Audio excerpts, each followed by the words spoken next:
Hi, marketers. This is Dots, and welcome to the Marketing Leadership Podcast. With me here is DiTomaso, President and Partner at Kickpoint, and one of the leading global marketing influencers. We will be talking about marketing intelligence strategies for analytical success. I know you guys are ready, so let's get it.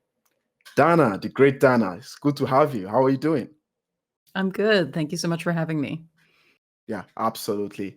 Um, I know you, of course, but our audiences don't. So, do you want to tell us a bit about yourself, your background, your role, and how you've got into where you are right now? Yeah, well, that's a story. I'll start with one of my. I'm president and partner at Kickpoint, which is a digital marketing agency. We're headquartered in Edmonton, Alberta, Canada, but I live on Vancouver Island, on the west coast of BC. And so I also am founder and lead instructor at Kickpoint Playbook, which is a new training course we'll be offering. The first Mm. course is called Analytics for Agencies. And one of the reasons why we created that course is because one of the things that I do at the agency at Kickpoint is I clean up other people's bad analytics. And so I'm tired of House doing this. cleaning I is want what to I call it. Yeah. yeah, I'm gonna teach everyone else how to do it, so I don't have to keep cleaning up other people's stuff. So that's where Good that idea. came from. Yeah, and so that's been a ton of work to put together, but it's been really rewarding. Anyway, so as how I got into this field, so I have been working in the field since 2000. So this is my 23rd year working in digital marketing, and Wow. I have a degree in geography. I was originally going to work in river restoration, and ecosystem restoration, which didn't happen. I ended up getting a job out of university in software. And then I became a technical writer. I became a trainer. And then I started dabbling in websites in 2000. And then when I got laid off from my job in 2001, 2002, I decided I'm just going to go for this full time. And then one of my Hmm. very first clients said to me, why is my site not showing up on Google? And I said, I don't know. I'll get back to you. I did some Googling and I learned about SEO, which was obviously extremely new at that point. And then I just found out I really liked SEO a lot more than I liked making websites, and I was better at it too. Yeah. So I Yeah. mostly did SEO for a long time. And then as I've been working in SEO for, over a decade at that point, I thought, one of the things that I really want to make sure that I'm showing is how to connect outcomes to the work that we're doing. Yeah, how do we prove our value to clients? And of course, rank reports was always something that as an SEO, you would just show a rank report, but rankings don't make Mm. money. Traffic does. Actually having Yeah. people convert does. And so that's something where I started to get more and more into analytics. And now that has basically taken over what I do. So I have this deep experience in SEO and aged experience in building websites. If you need a table-based website, I can do that for you. But now it's mostly focused on analytics and strategy and helping companies, do a better job of Yeah. reporting on their work. Just listening to you now, I see a lot of similarities with my career as well. Mine is, like half as young, but I started with websites myself. Mhm. Dabbling into Flash websites in Yep. 2010 and Dreamweaver, if you Yep. remember That's then. what I used too. Oh yeah. Yep. I use Uh, Dreamweaver. Yep. but I learned about you around, I think that was in 2012.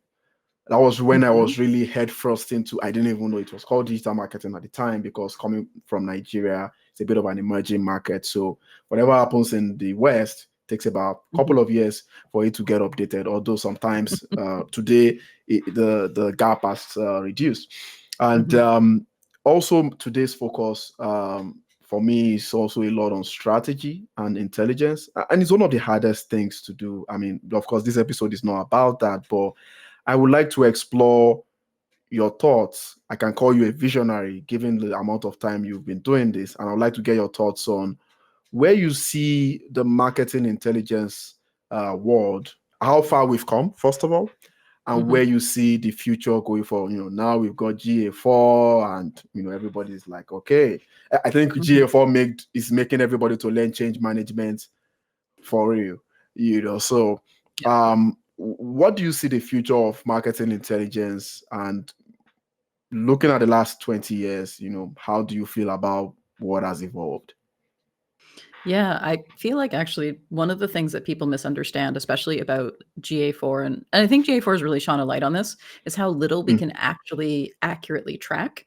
Because I think that people would say, look at the new versus returning user reports in Universal Analytics and say, oh, well, this is obviously accurate, but it never was. And I think people were just taking it for granted that it was. But huge mm, changes in the industry, like intelligent tracking prevention for Apple, was a massive sea change in analytics. And I don't think enough people really realized how much it was, and how difficult it was going to make things like attribution reporting, which I know another one of your guests, Rand Fishkin, has talked about. The lack of mm, attribution, especially for some industries, is extremely difficult because you have things like people using Safari, which has ITP, intelligent tracking prevention.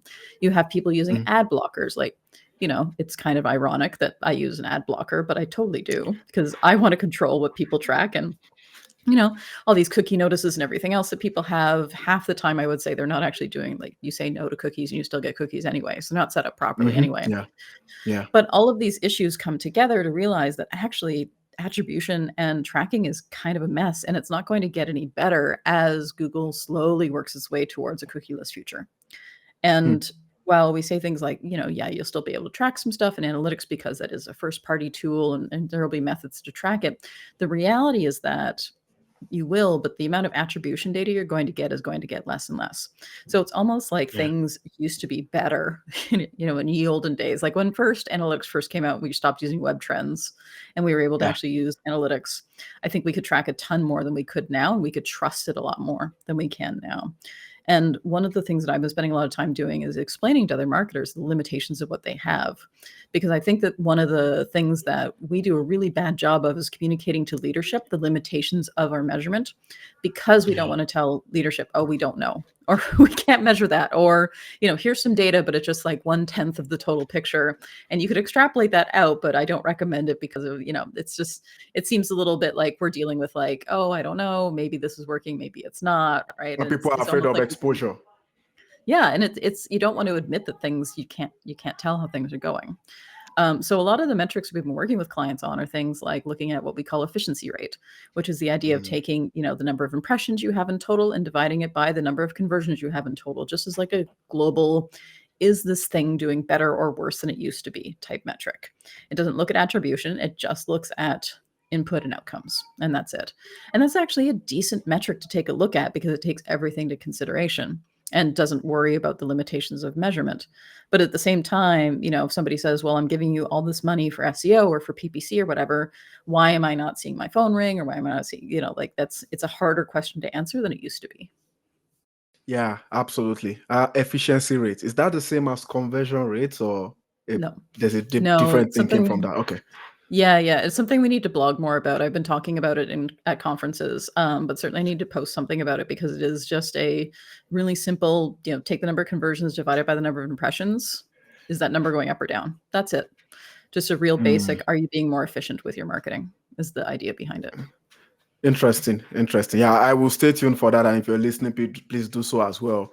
But why I Mhm, love that is because there's something about me and maybe you that will not change. While counts are very important, averages are probably more valuable. And mhm, that is an average right there. Some people call it ratios, I don't care. But at the end of the day, working with averages just shows how well you can do better at stuff mhm, in general when it comes to marketing or marketing intelligence. But when it comes to this topic here, you've had a privilege, or you still do, of working with big enterprise companies. With marketing intelligence, there's a digital transformation aspect to it. Okay. mhm, And with that also comes with culture. Again, feel free to use the GA4 example here, but honestly, it would be nice for us to get your thoughts on, first of all, what the measurement workflow is, or what Google Analytics back then, when they had their academy, used to call a measurement plan. So that mhm, way, if I can show that plan to management, we're able to manage their expectations. mhm, Feel free to also chime in on influence as well. Why do we mhm, need this? Why should we focus on this KPI? Why should we change our infrastructure? That's mhm, something else on the side. But I don't think many marketers have a measurement plan or a measurement sequence or outline or logistic at the very high level. All they just want to do is, oh, we need to get GA4. Why? What's the system? We need to get a dashboard. Like, it's not as structured as I would like, and I know majority are facing that problem. So please help us, shed more light on that. Yeah, I think some people sit down and they're like, I'm going to make a dashboard today. Well, what are you going to put on it? Oh, I don't know. It'll be sessions by channel. Well, why? What's the point here, right? And then I'm going to put all these tables, but a lot of people don't like tables. I mean, marketing nerds like tables, but lots of people are not us and they don't like tables. So stop putting tables in everything. Anyway, I digress. I think one of the things we really push clients to do, and this is clients of all sizes, and I have to say too, that a lot of people might think, if you're a small business, you think, oh, these big companies, they have it figured out. They don't. They have exactly the same issues, and sometimes they're almost worse. I feel like big companies just continue to exist no matter what bad decisions they make, because once you reach a certain size, you're just like this behemoth that can't be stopped. But small businesses too, sometimes a lot of them are a lot more nimble than the big businesses, for sure. Anyway, so one of the things that we encourage all of our clients to do, and we create this with them, is a goal charter. And a goal charter is where we set forth the goals for the marketing project or the website or whatever it is we're working with them on, or the analytics plan, and then say, like, what is the point? Why are we here? What are the outcomes of this? And we encourage them to set actual, smart goals, right? Actually measurable, et cetera, the SMART framework. And that's really hard. Just getting to that point is really difficult and a lot of work. And I think part of it is this concern that once I set a goal, if it's an actual, I'll get X number of conversions, then you have to hit that goal. And like, well, I don't have a plan to hit that goal. And I think that that's where it really falls down, because like, well, why are you setting this goal if you have no idea how you're going to get there? And then that's where we work with the clients and say, all right, so you have a goal to sell, 1,000 memberships to your club or whatever it might be. So, how are you going to do that? What is your current conversion rate? Oh, I don't know. Okay, so let's work on that. What is your rate of like lead to actually closing it? So in that case, how many people are going to have to bring to the site? Does your budget support us bringing that number of people to the site? Assuming it's going to stay the same, eventually we're going to have diminishing returns. How are we going to plan for that?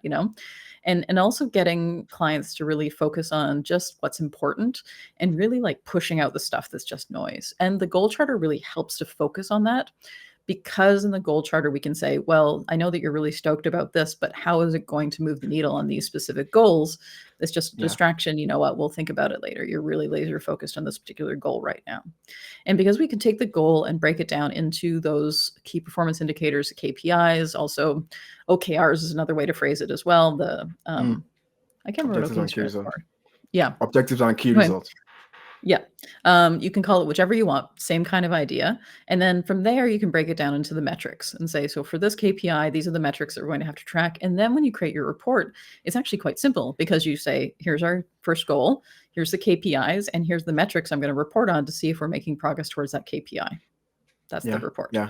And keeping the report really simple and really focused. Like in an ideal world, you would have a page, maybe a few pages for a report. And to be clear too, I want to talk about the difference between reporting and dashboards. Reporting is that laser focused on your goals type of report. It's focused on, are we going to get there? A dashboard is in the moment. What are the things that I might need to know that will need to change to course correct to get towards our goals? And on the dashboard is where you put things like, are we driving people from PPC to 404 pages accidentally? Are which page is doing well and which page is not doing well? The kinds of things where you'll make a decision that will change how you implement your reporting, or how you implement your marketing.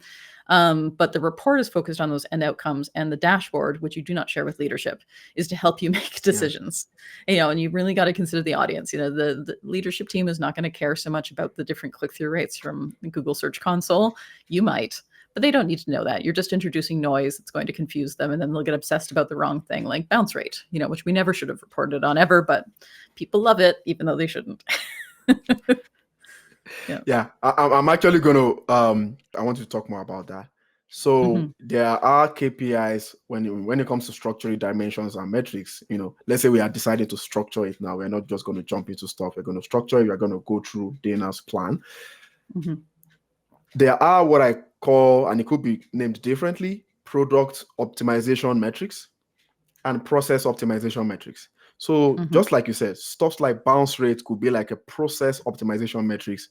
Like Clark Johansson, someone I worked with and I also spoke to on this podcast, says there are some KPIs, just like you said, that might be useful to you. CTR, impression share, you can go on, but not useful to the person's paying your bills. And Mhm. the error that I think is more common, especially for those who are, setting up tracking and designing dashboards, is that they try to put these two into one, me included. And I know it's not ideal. I've been thinking heavily about it. But how do you think we better separate both? Okay. So Mhm. do you think we should have this analytical ecosystem for internal work where we have tracking, dashboards, and all that are just talking about the back-end stuff? And then we have another set of dashboards that record on the client side.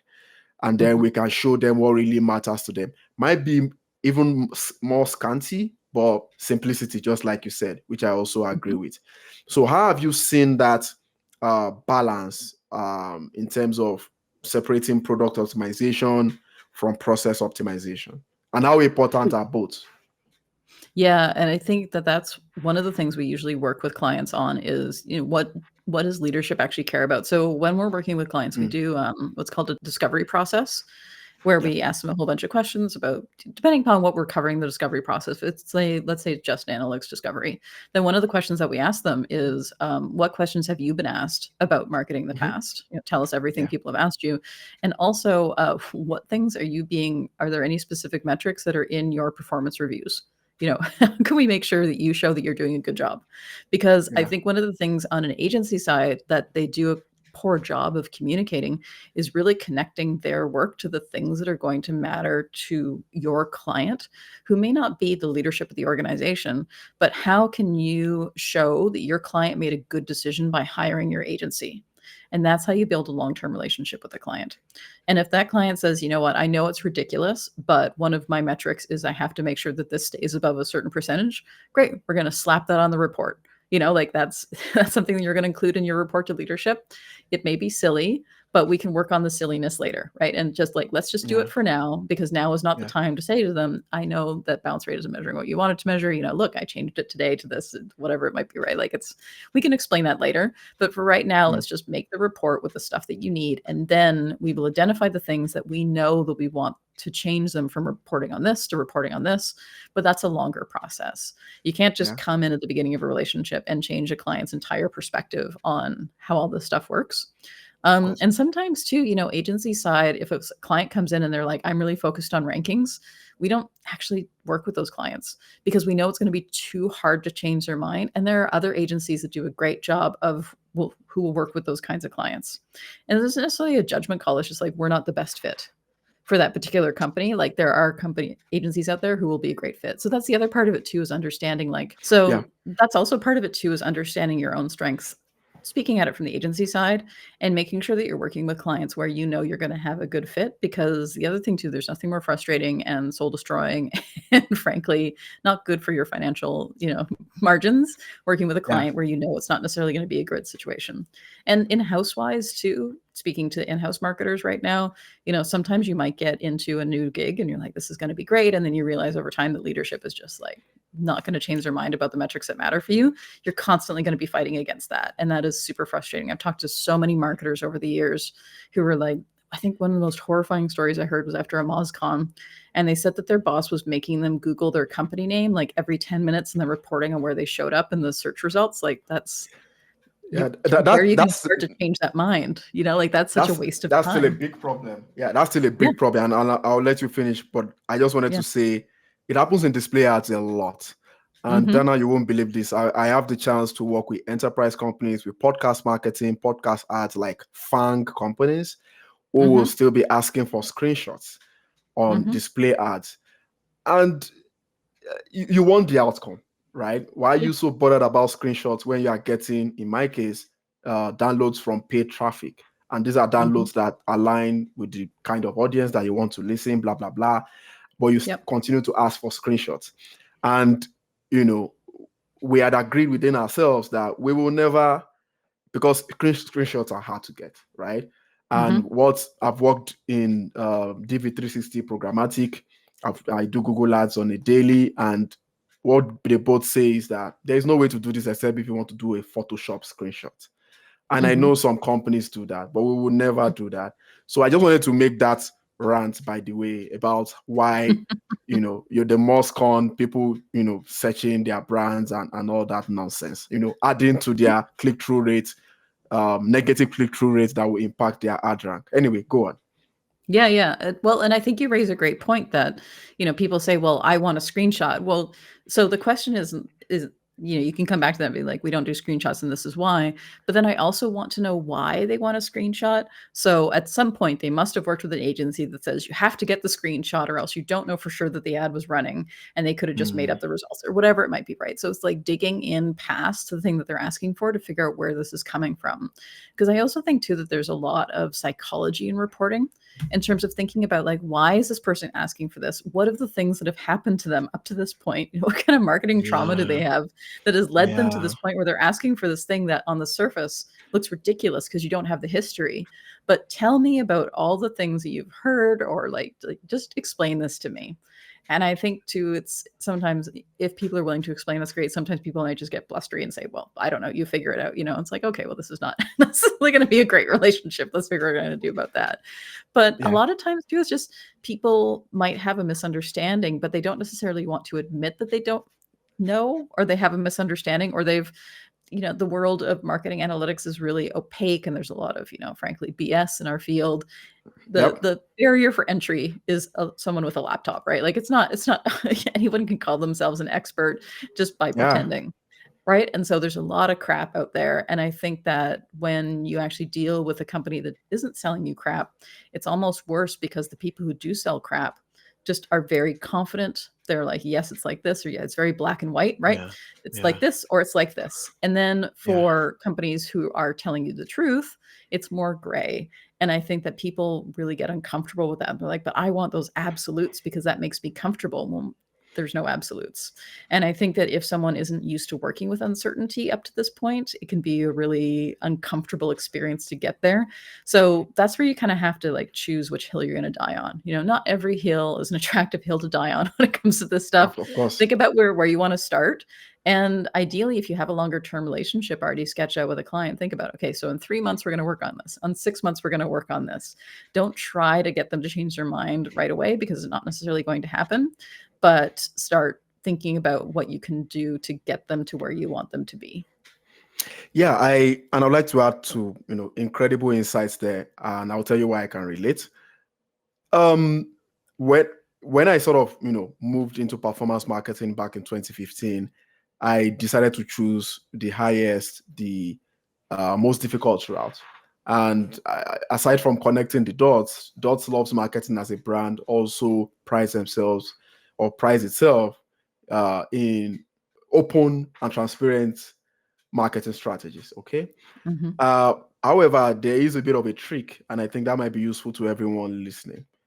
If you listen to what Dana said about looking at campaigns in phases, I personally think if you are able to communicate the right KPIs, the difficult KPIs, um, to management, to business leaders, but you are communicating it as a frequency where they are somewhat tricked into accepting progress Mm-hmm. better than accepting outcomes. So, as you know, corporate guys is either you hit this target or you're fired or whatever that looks like. But when you are a marketer, you are a growth marketer, and you want to stick to the true value of delivering revenue without all the fluff and vanity metrics that happen, then you need to communicate more. It sounds a bit contradictory, but that's what I think works for me. Communicate more with stakeholders to show them progress. See, we are not there yet, but this is what I've done. This is working and this is not working. For the past 3 years, I've started to impute negatives into that. Again, if you are an agency and you are dealing with your point of contact, that may be a bit of a tricky situation.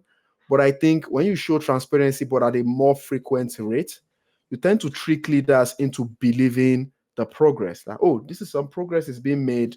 They tend to give you more time that they wouldn't. Demand gen campaigns take up to 6 months, but startups will never wait for that. We understand that. But if you're able to use this strategy, then they can advise their board on progress and why progress is important. And you can then look back in 6 months or in a year and see, oh my God, look at how much revenue attribution has come from all this because we waited, because we ran this campaign well, because we honed in on the product market fit, and so on and so forth. Is that something you think you agree with? Maybe on a more superior note, of course. Yeah, I don't know if I'd use the word trick. I think it's more an education piece. Just I'll with I'll trying just to try to be I try to gangster trick people, there. but yeah, I get what you're saying for sure. I Yeah. think one of the biggest things too, though, is really figuring out like what has been said in the past that will help them get to where you want them to be. Because I think, and this is why we do the discovery process now, actually, because Okay. when like most agencies, you start working when you're like it's going to be X number of dollars a month, and it just goes on forever.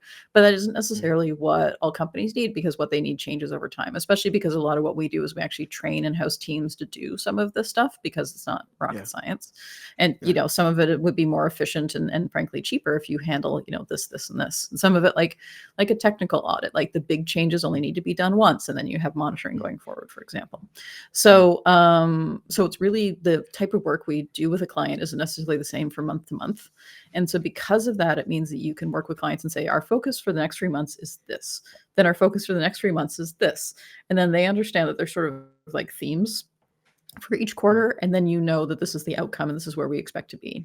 And particularly with demand gen SEO fields where you can't just turn on the tap. I mean, even with paid, people think that you just turn on the ads and then the sales start to come the next day. Like, this is not how that works. It's No. not. It still takes time to set it up right. Like, even when you turn it on, yeah, maybe you'll get a couple conversions that day. I remember once we were running a campaign for a convention center. I was on, I think, wedding planning. And the day we turned on the campaign, I think the first person happened to convert, and it showed 100% conversion rate right there. We're like, quick, shut it off. Like, it's not going to get any better than this, right? But it's just like, it's that idea of randomness. Is like that person who Yeah. clicked happened to be the correct person who's going to convert that day, you know? And there's also that element as well to tell clients like this is what you would expect. If the conversion rate is going to be 5%, that means that we could have 95 people come to the website, and those 95 people won't convert, but then the next 5 will. And I think explaining things as well in that sort of like, how much data do you need in order to Yeah. decide if it's doing well, especially with low volume clients, is really critical to explain that too. Because I think too that people are really bad at understanding stats and numbers. Not everyone Yeah. has taken a Yeah. stats class. The one I took was statistics for geographers. So it's, it's great for things like order flow, not so much for things like marketing stats, right? And so I think it's important for people to understand, this is the expectation. We're not going to worry until we see this. You shouldn't worry until you see this. I liken it to when you're flying and there's a little bit of turbulence and you're like, oh, I don't know. If the flight attendants don't look worried, I'm not worried. When the flight attendants look worried, then you should be worried. It's the same thing for marketing. Is like, if you're not worried, you can show the client you're not worried, right? And then the client can understand when to be concerned or when not to be concerned. And so that way they're not operating from this place of like fear based in, basically a lack of knowledge. Yeah, and I'm going to ask you some more questions around that, and why people mistake correlation for implication, or some people use some other words and things like that. But before then, I would like us also explore something else. And I typically usually say before marketing intelligence is market intelligence. And I would like you to give us an overview of the competitive intelligence landscape. Companies like SimilarWeb has gone public. I didn't know they were making so much money. And it's things like that. A lot has happened in the last decade based on competitive intelligence. But what do you think about it in general? What do you think should be our attitude towards it as marketers, in terms of how we allocate resources to competition versus building our own product market fit? And how should we look at this whole industry going forward, and how we place into our strategy? Yeah, I mean, I think Again, when we do a discovery, we ask clients who are your competitors and what makes you different. And some people are quite bad at that. And that tells you a lot about a company as well.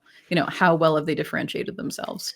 Um, because it's a difficult thing to say we do this differently and this is why, because then there's that Mm. fear of, oh, I'm going to lose someone who doesn't want to go with me because I don't do this or I don't do that. Maybe I should be doing this and that because this competitor does. But you don't know what that competitor's up to. You don't know if they're making good decisions or bad decisions. They could be totally tanking their business and you're just going to follow them right Exactly. on down that hole, right? Making the same decisions they are. And if you do the same things to your competition, what truly differentiates you as a company? A different logo, a different name, is that it? So Mm. that's something as well that I think companies really need to have those hard conversations with themselves and figure out what actually makes us different. But beyond that as well, with regards to specifically the competitive intelligence industry, I think it's I don't think that they can track as much as a lot of people think that they can track, just like analytics, right? Like Mm. if we can only track so much on websites, what do you think that we can track from data like On click-through other data people's or like websites. yeah, like it's we can barely track what's happening on people's websites when we have that level of access. How do you think we can track stuff when we don't have that level of access, right? So what I always tell clients is like, if you love these tools, make sure to put your own site in as if you were a competitor. And Mm. then the real data. You compare that. So you've used SimilarWeb, put your own company in there, and then compare it to you. You know how much you spend on ads. You know how many visits you get to your website. You know what you're ranking for, and see what's right and isn't right in that competitive intelligence tool. And then the level of error that is introduced by that tool. And then you can apply that level of error to your competition as well that's being reported by that tool. And sometimes it's not bad, and sometimes it is really bad. And I think, especially when we're working with like local SEO clients, where there's a lot of Mm. regionality, yeah, competitive Mm. intelligence tool is not going to do a great job of figuring out how a psychologist in Edmonton, is doing compared to their competitors. They're going to look at Right. BetterHelp, for example, and That's say, oh, true. wow, this is all over the place, and they're just this tiny little people, but they do great in their market. And I think there's also that aspect of it that is also missing, is there's a lot of regionality in what non like SaaS businesses, non-national businesses do. And these competitive intelligence tools just can't pick that up. And especially, being in Canada, it's the competitive intelligence tools are really bad at anything outside of the American market as well. I Mm. mean, they're getting Mm. better, I think, but certainly it's not something where I would trust it in any way. And so that's where like it's a piece, it's like doing keyword research. Okay, Yeah. this keyword Yeah. research tool says that there's 5,000 searches a month for this. Well, that's nice, but I'm not going to take that as a number. I'm going to take that as a trend. It's not, and this is something we really try to work with our clients. These numbers are not absolutes. They are trends. Are things up 5% or down 5%? Is this keyword 5% Mm. more likely to be searched or 5% less likely to be searched? Is your competitor 5% more likely to show up or 5% less likely? Now, one thing that is great with competitive intelligence and what we do all the time is we will take a look Yeah. at what a competitor is tracking in their analytics, because you can look at what Okay. anyone's tracking in their analytics. You don't need special access for that. There's great tools like AdSwerve, Data Layer Oh, okay. Inspector I know what Plus. you're talking Yeah, about. Like yeah, yeah. there's a app called Wapalizer. Is that kind That's of one way of of them. Yeah, yeah, that's okay. one of them. We use AdSwerve Data Layer Inspector Plus for Chrome. And you can go on any website at all and you can see what they're tracking. So actually a really great site to try it out on is Sephora. They track everything, like their data. So I want to talk to someone on their data team because they are out of control with the amount of stuff that they track, but it all seems very purposeful. Mm. And it seems like they really like know their customers deeply, because I mean, this is how they are so successful, is they do a great job of tracking this stuff. But it's really interesting to go on competitors' websites and see what are they tracking, what are they not tracking, what is important to them in their reporting, because they're making a special effort to track this thing. Or are they not doing anything special at all, which means that there's nothing fancy going on in their reporting. And that's also an interesting competitive intelligence piece of information to know. Yeah, yeah, that's true. Many don't explore that aspect of, using these kinds of plugins to see what people are tracking or the kind of apps that they Mhm. have or things like that. SE Optima and some of the other tools out there. Um, but what I also add is that, just like you said, you can only get so much, especially at this time, because of the nature of competition. I Mhm. don't see the market growing too well, just Mhm. because competition is just there's competition and there's anti-competition. No matter how much technology we have, that human element will always be there. So that will always Mhm. be a limiting factor to moving that forward. So 99% effort on your own brand, on your own website. And yeah, I agree then on nuances. We are now in an age where brand awareness, especially in B2B, is becoming, I used to say something that the forgotten stone is the head of the corner now when it comes to brand awareness campaigns or demand gen campaigns or whatever you get people call it. And those kind of trying to quantify that is not as easy as people would think, let alone having that, with competitive intelligence. So you make use of what you have, but make purposeful and transparent use of that. And that brings me to another challenge that we still face in this industry, and that is the single customer view. Google does not like Facebook. Facebook does not like LinkedIn. There is a lot of, if you've worked with that, you've worked with maybe thousands of dashboard at this point. I think I've done almost 120 in my career, and you tend to get all these issues with integrations.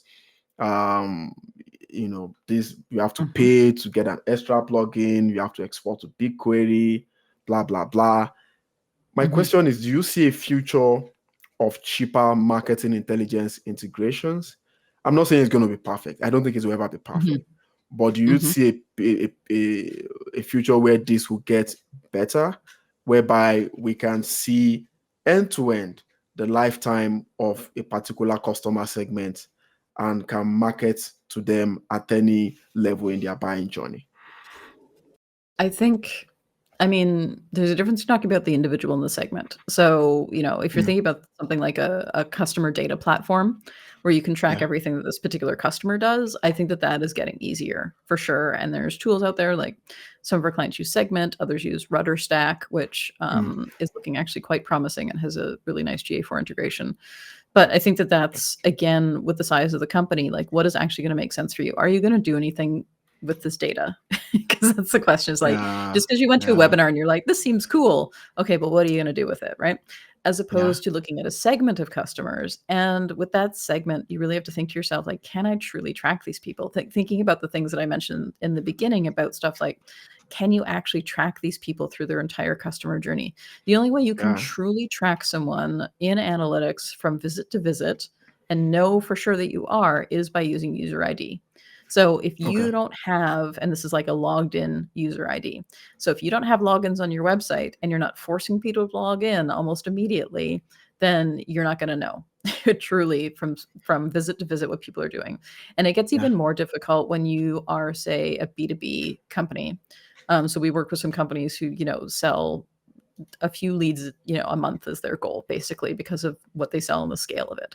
So for those kinds of companies, it's increasingly difficult to tell, like, what is the one piece of information that brought in this customer, because there's a whole team debating whether or not they're going to purchase this product, which means that you have all these different people visiting the website.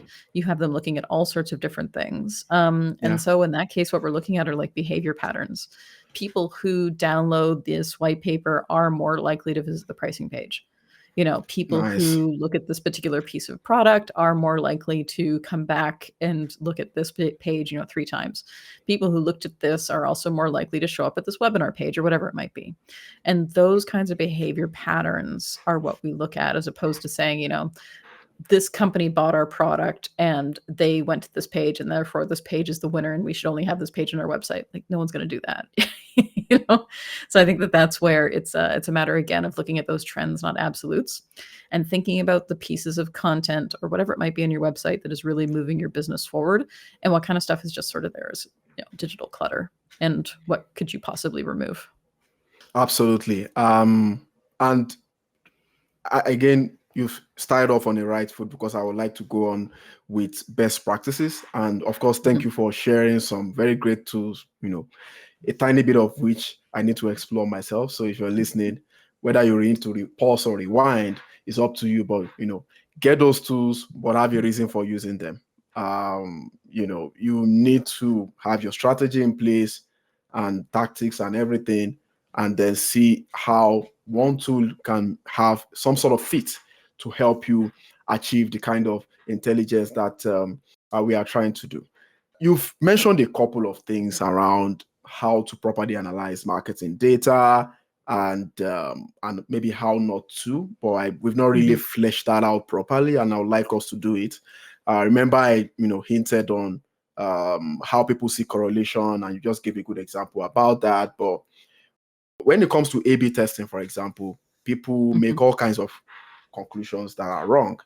Mhm. People, you are aware of the analysis paralysis, as they call it, Mhm. and things like that. So, what are some of your best practices for analyzing marketing data in general? Feel free to tell us what we should be doing or what we should stop doing. I like the what we should stop doing because it's fun to be cynical. Well, stop thinking about bounce rate. So bounce rate, just I have a video on this as well on my website, but bounce rate in Universal Analytics was not measuring what you thought it was. People would think it's people who come to the Yeah, website and then leave. But if you were yeah, only measuring the basics in Universal Analytics, it was actually, I could have come to your website, I could have spent 20 minutes reading a blog post. I could have signed up for your newsletter, but because your sign up form doesn't go to a thank you page and you weren't recording form submissions, I would still look like a bounced visit. And yeah. people also didn't think about things like the session timeout after 30 minutes. If I left that tab open and then I came back to it later, that would be a bounce visit, but I wasn't a bounce visit. And so I think people are focusing on metrics that don't mean what they think they mean. And then in GA4, bounce rate is the inverse of engagement rate.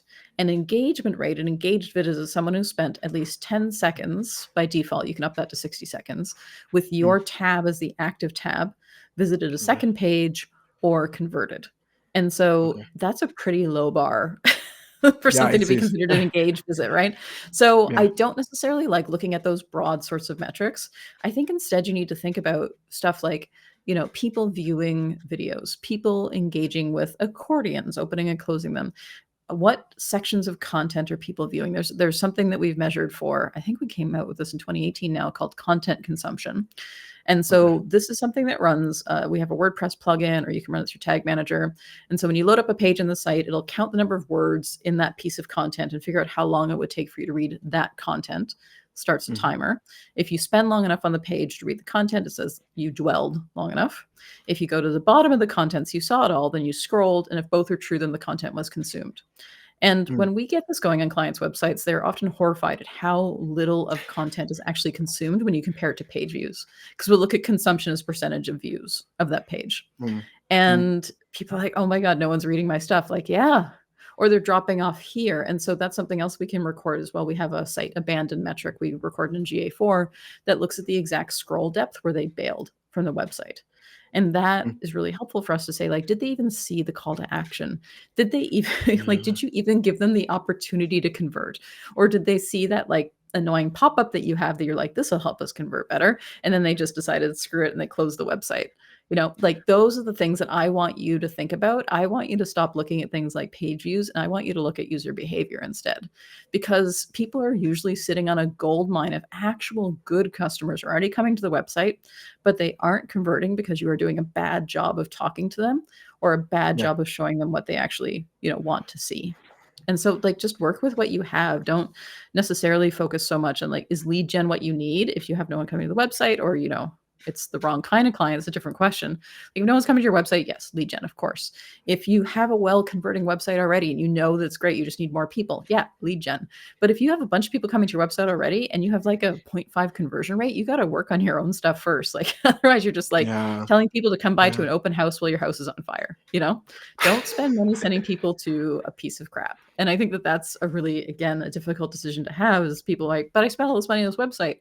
I'm sorry that you did. It is bad. So we got to fix it. And it's like, I'm not coming in here necessarily to say we need to redo your website, because we do websites and I don't want people to think we're just here to like sell our services. But at the same time, like, let's see Please, how shameless bad plug. it is. Like, but I think it's also, sometimes a new website isn't necessarily the answer, because we also don't know what's wrong. We know something is wrong, but we don't know Mm, what is wrong. So a great example that we found out, we used a tool called Full Story on this client's website. And Full Story is a lot more expensive now, but Hotjar and other sites like this are mm, comparable. But mm, one of the things they weren't getting people converting from Facebook, and they couldn't figure out why. And it turns out it was a software bug that if you put tickets, they were Symphony, if you put tickets in your cart, and then when you went to check out, if you tried to use Facebook for the SSO for checking out, it would clear your cart. Mhm. And there was no code error being thrown. The developer had no idea this was happening. The only way we found it out was by watching screen recordings of what was happening. So sometimes it's like that level of detail to figure out what's going on. And the issue isn't like, oh, our Facebook campaigns are bad. The issue is that we pissed people off because we were dumping all the stuff out of their cart and they were like, forget this. I don't need to go to the symphony that badly. And they would just decide not to come back, or they would call the box office and try to purchase. But no one had called the box office and mentioned that they tried to purchase and that it didn't work because they didn't realize that's what the problem was. So I think those kinds of things are really important from a diagnostic perspective, to be like, this is performing badly. What is going on? And then dive right in. Yeah, very great points. I'm not saying that to patronize you, Dana. Like I said, I've spoken about Tim Clark Johansson, a mentor I respect a lot. He's here in Calgary, but he knows a lot about like revenue marketing and all these things that we talk about. And he also mentioned that, it's the level of detail, especially with stuff like Hotjar, Crazy Egg, and stuff like that. It made me look at 100 screens. Anytime I need to do like screen recordings, I'm checking these things. And he says, it's easy, man. Just fast forward it 4 times. it's not that hard. But you could even increase yours the more. But basically, you want to look at as much data to form some sort of a trend, some sort of this occurs more times, and we need to look into this even more. And having this kind of diagnostics will help you, because you will never know what is going on. Look at what Dana spoke about in terms of like the quick sign on for Facebook, and how that small thing, very irregular thing, that peculiar thing can spoil what you're tracking and throw things off and things And like that. also, and the other thing too, I mean, you raise a great point about looking at recordings. So if we didn't have the recordings already set up that would tell us that this one channel is performing below average, we wouldn't know to go in and look at this one specific thing. Because Hotjar, you can get it to record everything by default. That is overwhelming. And you're not going to be able to It make is, great of decisions course. watching 1,000 recordings, right? But if you can pull it down and say these 50 people struggled, why? And then watch those, that's going to be able to give you a lot more information. So think about setting up your reporting in a way that makes it easier for you to focus on specific segments that you can look at to diagnose very specific problems. Absolutely. Something else you mentioned, we didn't cover it that much, but I will say this here, is that it could be very frustrating. Business leaders trying to run campaigns, is either they are behind on competition, or they want to get into markets early, or if you're like B2C, you are trying to key into the season, and the analytical digital ecosystem is not ready yet. I'm saying to you, if you are listening here, if you're a marketing or business leader, it's always worth it to wait. Honestly, I've been there, and this is the second time I'm sharing this story on this podcast, whereby we're developing an ad tech product for podcasting, and we've been testing all kinds of things. Nothing is working. We had a projection of launching this in like, I don't know, a couple of months. Now it's like over 6 months, and it's very frustrating. But we've learned a lot along the way. This has never been done before, from my knowledge, and because of that, we have the hope that if we ever be successful, we're going to have a sustainable impact on this product. And it's the same way with tracking and analytics and things like that. You need to allow the analysts do their job and do all the testing that needs to be done. Make sure the whole consumer journey is captured before a campaign starts at all. Please, I will say this one more time. Do not start a campaign until your marketing intelligence is fully done. No half measure. It's perfect until it's as perfect as it can be based on what is possible. So I just wanted to add that in there. That's a very important point. In fact, that's one of the Well, and make sure too that you're tracking what you can actually track. Because I also find that people make a mistake. Often they think, oh, I can't track this. I'm going to track like a thank you page.